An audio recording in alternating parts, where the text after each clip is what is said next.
कोविड-19 से ठीक होने के बाद मुख्यमंत्री सुखविंदर सिंह सुक्खू शिमला लौट आए हैं। शिमला पहुंचते ही सुक्खू सीधा सचिवालय पहुंचे, जहां मीडिया से रूबरू सुखविंदर सिंह सुक्खू ने कहा कि बिना बजट प्रावधान और एक चपरासी के सहारे पिछली भाजपा ने संस्थान खोल दिए थे, उनको डी-नोटिफाइड किया जा रहा है और भाजपा मामले में कोर्ट में जाने की धमकी भी दे रही है।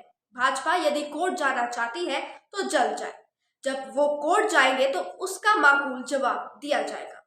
सुखविंदर सिंह सुक्खू ने कहा कि जल्द ही मंत्रिमंडल विस्तार और विधानसभा का शीतकालीन सत्र आयोजित किया जाएगा।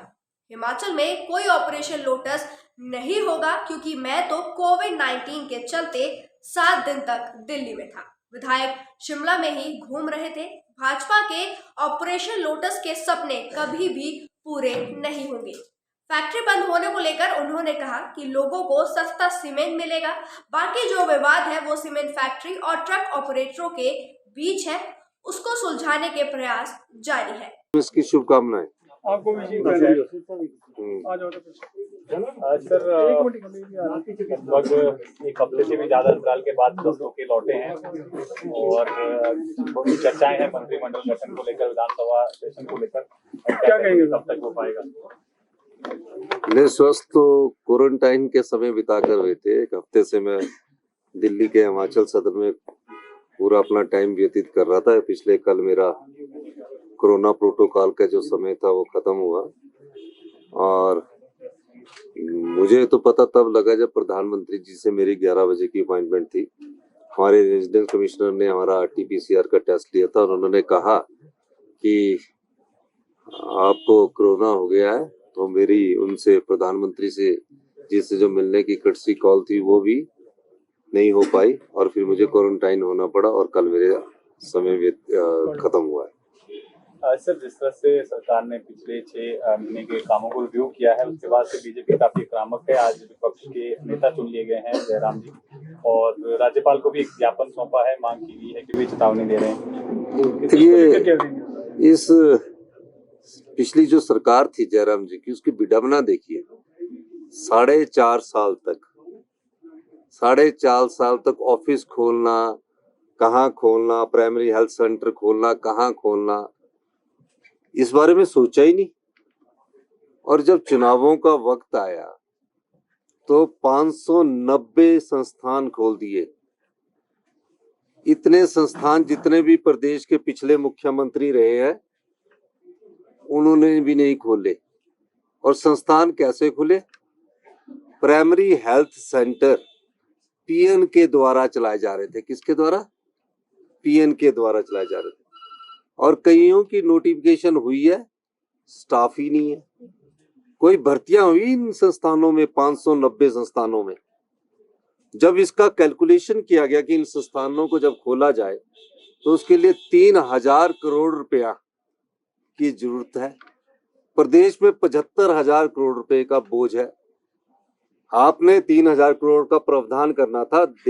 डबल इंजन की सरकार बोलते थे, रिवाज बदलने की बात बोलते थे। आपने 3000 करोड़ का इन संस्थानों को खोलने के लिए प्रावधान करना था। अब कोई मेडिकल हेल्थ इंस्टीट्यूशन PN चलाएगा, कोई CSC एक डॉक्टर चलाएगा? ना एक्सरे की मशीन है, ना CT स्कैन की मशीन है आपकी, ठीक है, गवर्नेंस नाम की चीज नहीं थी। आप संस्थान खोल के राजनीतिक रोटियां तो सेक रहे थे, लेकिन लोगों ने उन संस्थानों खोलने के बाद भी, 590 संस्थान खोलने के बाद भी जनता ने आपको नकार दिया। मेरे विधायक दल की बैठक हुई, सभी 40 विधायक आए, 5 विधायकों की कमेटी बनी। हर्षवर्धन चौहान जी, संजय रतन जी, मोहनलाल ब्राक्टा जी, भवानी पठानिया जी और एक और विधायक थे। 5 की विधायक सबने स्टडी किया, रिपोर्ट्स मंगाएगी कितने प्राइमरी हेल्थ सेंटर में। तो 30 और 25-30 हेल्थ सेंटर में कोई PN भी नहीं है, बाकी में कुछ जगह PN तो रखे उन्होंने। अब ठाकुर जयराम जी को अपने विधानसभा क्षेत्र में संस्थान खोलने थे, अच्छी बात थी। लास्ट के दिनों में खोलने की क्या जरूरत थी? आप वहां डॉक्टर भी लगाते, नर्स भी लगाते, कंपाउंडर भी लगाते, कोई नहीं लगाया। और अब जो SDM कार्यालय खोले उनकी नोटिफिकेशन हुई, SDM तक नहीं बिठाया। अब इन लोगों से ये पूछा जाना चाहिए जो सत्ता में थे कि 590 संस्थान आपने खोले हैं। ये गुनाह किया है हिमाचल की जनता पर। इन्होंने हिमाचल की जनता पर 3,000 करोड़ रुपए का बोझ डालने का कार्य किया है इन लोगों ने। हम जनता की अदालत में पूछेंगे कि जब कभी कोई संस्थान खोलना हो तो क्या उसमें कर्मचारी और अधिकारियों की जरूरत नहीं होते? क्या सीएससी खोलनी हो, पीएससी खोलनी हो, क्या उसमें डॉक्टर नहीं लगने चाहिए? उन्हीं सीएससी से, पुराने सीएससी से डॉक्टर उठाकर वहां लगा दिए गए और जो पुराने संस्थान चलते थे उनको भी कमजोर कर दिया गया। भारतीय जनता पार्टी को इस बात का जवाब देना चाहिए। आंदोलन करने से पहले आंदोलन करिए, लोगों को यह जवाब दीजिए कि 590 संस्थान जो आपने खोले उसके लिए 3,000 करोड़ रुपए का आपने डबल इंजन की सरकार से 4.5 साल पहले क्यों प्रावधान नहीं किया गया? ये बात बहुत स्पष्ट है कि सिर्फ राजनीतिक दृष्टिकोण से जो संस्थान खोले जाते हैं, अगली सरकार पर बोझ डालने के लिए जो सरकार को खोले जाते हैं, हमने इसीलिए कहा है हम सत्ता के लिए नहीं आए हैं, हम व्यवस्था परिवर्तन के लिए आए हैं। हम उन संस्थानों को भी खोलेंगे, लेकिन पहले उसमें कर्मचारियों का सिलेक्शन करेंगे, नियुक्ति करेंगे और उसके बाद आगे की बात करेंगे। मुख्यमंत्री कह रहे हैं गैर कानूनी है, हम कोर्ट का रास्ता अपनाएंगे। आपको बिल्कुल अपनाना चाहिए। हम तो चाहते जल्दी कोर्ट जाए ताकि कोर्ट में हम बता सके ये नोटिफिकेशन है, कौन सा कर्मचारी की नियुक्ति कब हुई, कब सिलेक्शन हुई। एक भी इंटरव्यू तो इनसे होते नहीं है। अगर इन संस्थानों को खोलने के लिए आप तो सब पत्रकार बंधु है, जितने रिजल्ट एसएसबी में फंसे हुए हैं, कोई रिजल्ट इनका पिछले 5 साल में नहीं आया, कोई इन्होंने नियुक्तियां नहीं की, तो संस्थान खोलने के लिए स्टाफ कहाँ था ये मुझे बताना चाहिए उन्हें। और आप करिए, हाई कोर्ट में जाइए। हाई कोर्ट में हम जनता की अदालत, हम तो खुद जनता की अदालत में जाना चाह रहे हैं, बताना चाह रहे हैं कि कितना बड़ा धोखा आपने हिमाचल की जनता के साथ किया, अपने विधानसभा क्षेत्र के लोगों के साथ किया। संस्थान खोल दिए, कर्मचारी है ही नहीं, पैसा है ही नहीं, बजट में आपत्तियां हुई है। एक बड़ी बात उन्होंने कही है कि समारोह नहीं हो पाया सरकार का और मंत्रिमंडल का गठन नहीं हो पाया है, तो ऐसे में अगर मिशन लोटस होता है तो उसके लिए भाजपा जिम्मेदार नहीं होगी। देखिए, जनता की भावनाएं और प्यार ही सही मुहूर्त होता है। जब जनता ने चुनाव करके भेज दिया तो सबसे सही मुहूर्त क्या होता है? जो जनता की भावनाएं हैं, रिज पर जो जन सा लाभ उमड़ा, भगवान भी उसमें आशीर्वाद देता है, ये तो सही मुहूर्त है। और हमने तो पिछले 20 दिन से, मैं तो खुद 7 दिन से क्वारंटाइन में, सारे विधायक घूम रहे। हिमाचल में कोई ऑपरेशन लोटस ना चलने पाएगा, ना चल सकता है। हिमाचल में सिर्फ काम वाले और सेवा भाव वाला लोटस चलेगा कि हम सब लोग काम और सेवा भाव से काम करेंगे। का एक बड़ा खुलासा, वो मंत्रिमंडल ही निरस्त कर सकता है। और दूसरा, अभी विधायकों ने शपथ नहीं ली है, तो कमेटी जो बनी है वो किस तरह से 4.5 साल से 5 साल हमारे जयराम ठाकुर जी मुख्यमंत्री रहे हैं। मुख्यमंत्री जी ने अगर ऑर्डर किया वो मंत्रिमंडल की बैठक में आएंगे, ये उन्हें जानकारी मुझसे ज्यादा होगी। और आप लोगों को भी मैं बता देना चाहता हूँ, अगर मुख्यमंत्री फैसला लेता है उसको जो मोहर मंत्रिमंडल में लगती है। विधायकों ने सिर्फ अनुमोदन किया, मेरे सामने लाया है। सेशन कब तक हो जाएगा और मंत्रिमंडल विस्तार कब तक करेगा? मंत्रिमंडल विस्तार भी करेंगे और सेशन भी करेंगे, आपका सहयोग भी लेंगे। आपको क्रिसमस की बहुत बहुत भाजपा ने एक और बात की है उसको लेकर उन्होंने कहा कि जब हमारे समय में पेपर लीक हुए थे तो हमने सीबीआई को दिया था, और क्या नई सरकार भी इस पूरी जांच के बाद सीबीआई को देगी? ये नहीं कि सरकार का पाया हुआ स्यापा है, ये मेरा नहीं है। ये स्यापा ही नहीं कि सरकार का पाया हुआ।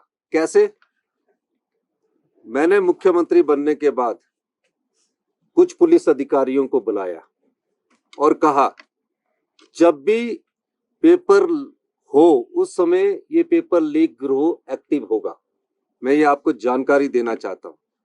25 तारीख को जो जूनियर ऑफिस असिस्टेंट का पेपर था और वो ट्रैप में आ गए, और जो उनका टाउट था वो कह रहा है कि मैं भी इसी प्रकार नौकरी लगा हूं। मैंने नहीं कहा, उसने कहा। तो बीजेपी की जो जयराम ठाकुर की सरकार पिछले 4 साल 5 साल से थी, उसमें ये धंधा चल रहा था। धंधा पकड़ में तब आया जब पुलिस भर्ती मामला हुआ और सिलेक्शन के बाद उस पे उसका भांडाफोड़ हुआ। इन्होंने तब बोला इसको कैंसिल किया। हमने तो पकड़ लिया पेपर होने से पहले। ये आपकी कारगुजारी है, ये आपकी करतूतें हैं जिनको हम साफ कर रहे हैं। हम सत्ता में इसीलिए आए हैं कि इन कारगुजारियों को, इन करतूतों को साफ करें। हम सत्ता नहीं, व्यवस्था परिवर्तन के लिए आए हैं। एग्जाम की भी इंक्वायरी करेंगे। बहुत बहुत सर, धन्यवाद। सीमेंट प्लांट साल में सीमेंट बहुत प्लांट बहुत को लेकर धन्यवाद। क्या चल रहा है सर, जो ये बंद हो देखिए, मैंने एक चीज, अब सीमेंट प्लांट और ट्रक ऑपरेटर्स यूनियन के बीच में मामला है। आज ही सेक्रेटरी इंडस्ट्रीज की पिछली कमेटी बनी, मैं उनसे फीडबैक लूंगा। लेकिन मैं एक बात कह देना चाहता हूँ कि हिमाचल में जो भी सीमेंट प्लांट है, हिमाचल के लोगों को, मेरी विभाग से बात हुई है, आने वाले समय में सीमेंट सस्ता मिलेगा। ये मामला उससे जुड़ा हुआ नहीं है, ये मामला ट्रक ऑपरेटर्स और कंपनी के बीच है। वो आपसी सहमति बना रहे हैं। सरकार उस पर लॉ, कानून व्यवस्था पर पूरा ध्यान रखे हुए है और आपसी सहमति बनेगी, आपको बता दी जाएगी। बहुत बहुत धन्यवाद। शिमला से नीरज डोगरा की रिपोर्ट।